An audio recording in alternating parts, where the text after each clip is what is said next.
શબ્દ, સ્પર્શ, રૂપ, રસ, ગંધ, સ્મરણ, આ 6 એ પણ એક પ્રકાર છે ભગવાનની પાસે પહોંચવાના. ખાલી નામ નથી એમના ભાઈ. ભગવાન એ બાળકોને આવી અને માને આપે છે અને માં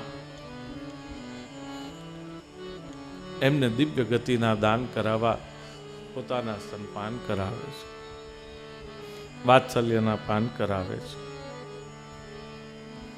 એક સુદામા કે જેને ત્યાં જે ભગવાનને ત્યાં પગલા કરે છે, અને એક શ્રુતદેવ જેને ત્યાં ભગવાન પોતે પગલા કરે છે. અહીંયા આગળ ભગવાને બ્રાહ્મણોનો ખૂબ યશ ગાયો છે. બ્રહ્મસ્તેનુગ્રહાર્થાય સંપ્રાપ્તાન વિદ્યમુનિ સંચરંતી મયા લોકાન પુનંતપાદરેણુભિ. ખૂબ ભગવાને બ્રાહ્મણોનો યશ ગાયો છે. શ્રુતદેવને ત્યાં બહુલાશોને ત્યાં છાયા રૂપે ગયા છે ભગવાન.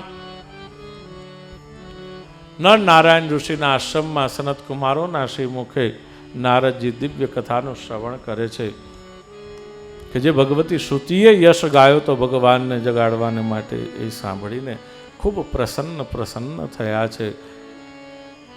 કહે છે જય જય જય જામજિત દોષ ગૃભીત ગુણામ ત્વમસि યદાત્મના સમવરુદ્ધ સમસ્ત ભગ અગ જગદોક સામખિલ શક્ત્યવબોધકતે ક્વચિદ જયાત્મના ચચરતોન્નુચરે નિગમ.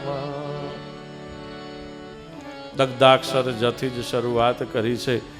એ પણ તપ્ત છે, દુઃખી છે અને ભગવાનને જગાડતા કહે છે કે પ્રભુ હવે આ માયાનો ત્યાગ કરો અને ચરણે શરણે આવેલા જે ભક્તો છે એની સામે જુઓ, એનો ઉદ્ધાર કરો, એનું કલ્યાણ કરો નાથ.